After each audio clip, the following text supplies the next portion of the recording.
Well, what can I say? You did at the weekend what Tyrone failed to do. Well, you won. We won, yeah, and like I sort of thought that Mayo would win.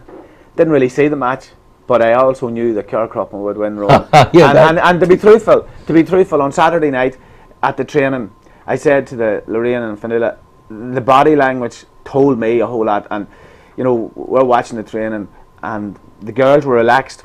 Everything they were doing, they had the drills to do. If somebody gets sin bin, they knew what to do. If all the permutations covered, and it worked to perfection. And Damien, this is Aoife, you're daughter of this great man of sport. He was supporting you all the way, and you play on the team. Yeah, I'm corner forward. Corner forward. Yeah. Wow, tell me this. And how was the game for you? Sweet. Sweet is a gorgeous name, a gorgeous word to use. The game was sweet, sweet. And you moved in there, and good scoring opportunities. Yeah. What was the eventual result? 2-11 to 1-8.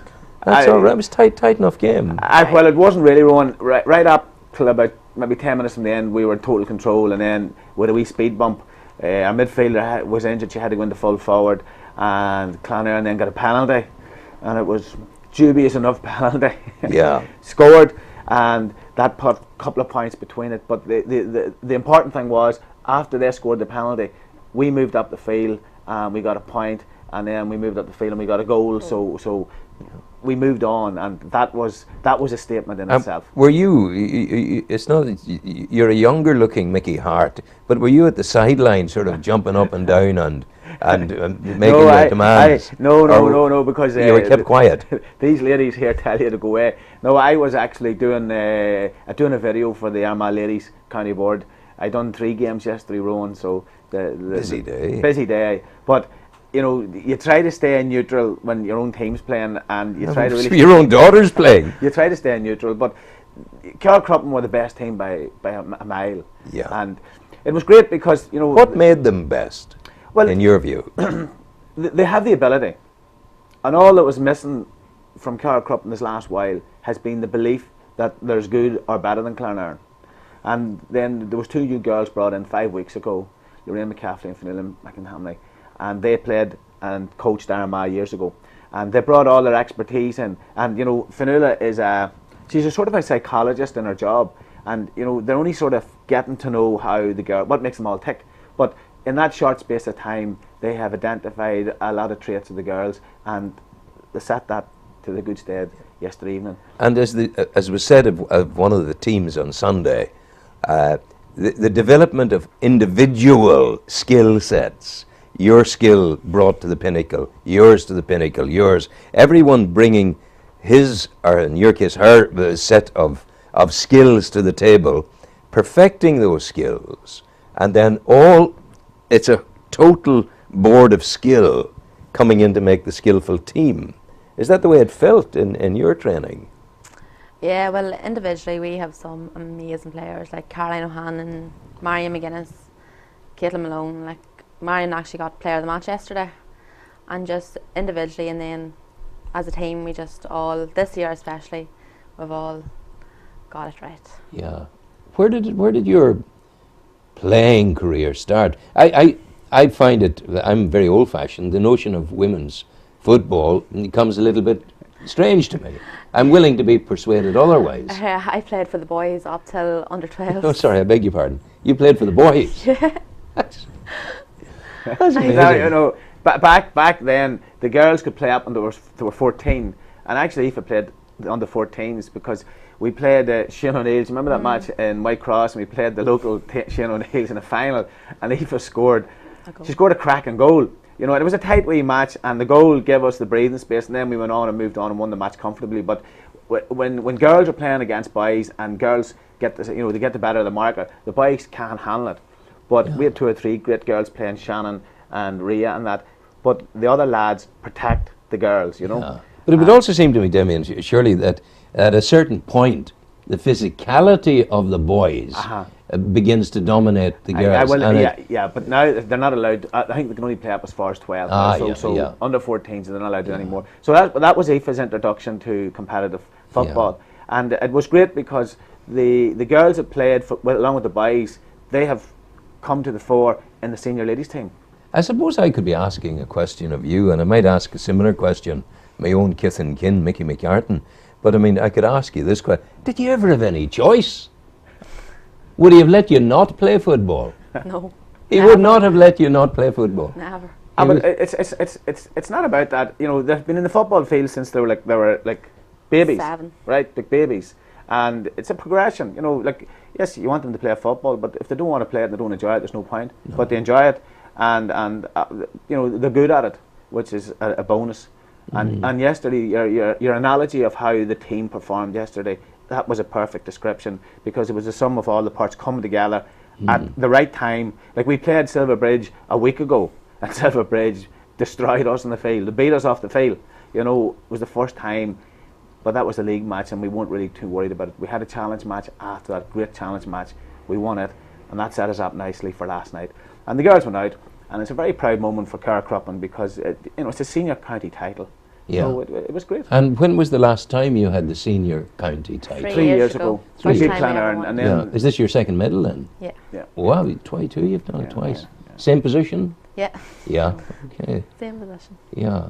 And it's is the level of physicality with the girls totally different to that with the boys? Is it you don't charge in the same way, shoulder charges, non-contact with girls? No, well, it's or theoretically? Well, theoretically it's non-contact, but there's a lot of contact. Yeah. Do you do nasty things with elbows and sort of stuff? And Some people do. yeah. And the sort of gamesmanship that goes on. Yeah, well, it is meant to be no contact, but last night there was a lot of contact. There was.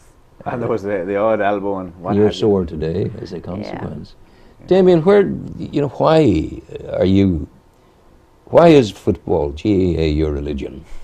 Well, It seems to be. It's not my religion, because it's just my sport, Rowan, and I Yeah. enjoy it. Like it's part of the community, and when you think about it, every village across Ireland, any night of the week, particularly around the summertime, there will be hundreds and hundreds of children in every club and every team doing all the right things.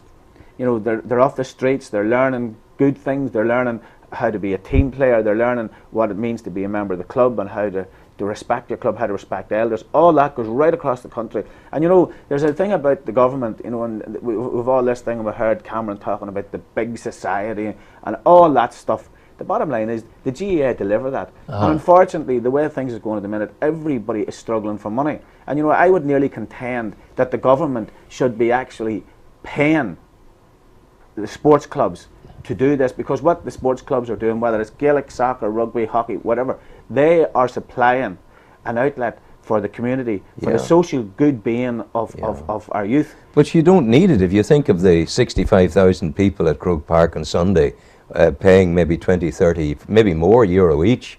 The GAA has got to be the richest organisation in the land. But you see, another thing too, people don't realise a lot of the money that comes into the GAA goes back down to club level. There is money, all that money's funneled down, and you have great stadiums all round. If our club wants to develop a facility, we can get a loan of Croke Park at a good loan to develop. So all that is good and positive. But I just I sort of think, and there's a little story about after the war with the Germans. 2 years after the war, I believe the German people they sat down, and the country was destroyed, and they sort of looked at what was going on, and they decided in areas where there's 1,000 people or more, they would get maybe 3 or 4 coaches of sports people in, and get the people involved in sport to help them rebuild their self-esteem, help rebuild the country, and look where Germany came after that. Absolutely. So I sort of think that the GAA does that in her own way here. Demonstrably. Absolutely, you are doing and I sort of think that like money couldn't pay us for what we do, but it's not about money. It's about it's part of what we do. It is a bit like religion, because it's in our inner being, and we do love to see the girls doing well, and if they get beat, we cry with them. If they win, we cry with them, and we don't really celebrate with them now, because we're not allowed to. We're too old. But it was a great thing, It's a huge success. and it's great to come in to talk to you about it, because you always bring a a fluster of nice energy into my studio. Thank you so very much for doing It's that. been a pleasure to come And in. you brought your lovely daughter today, and a good footballing woman. And well done to you. Thank you. Right full forward. Wow. Can you solo run with the ball? No Yeah. bother to you? Can you drop kick the ball?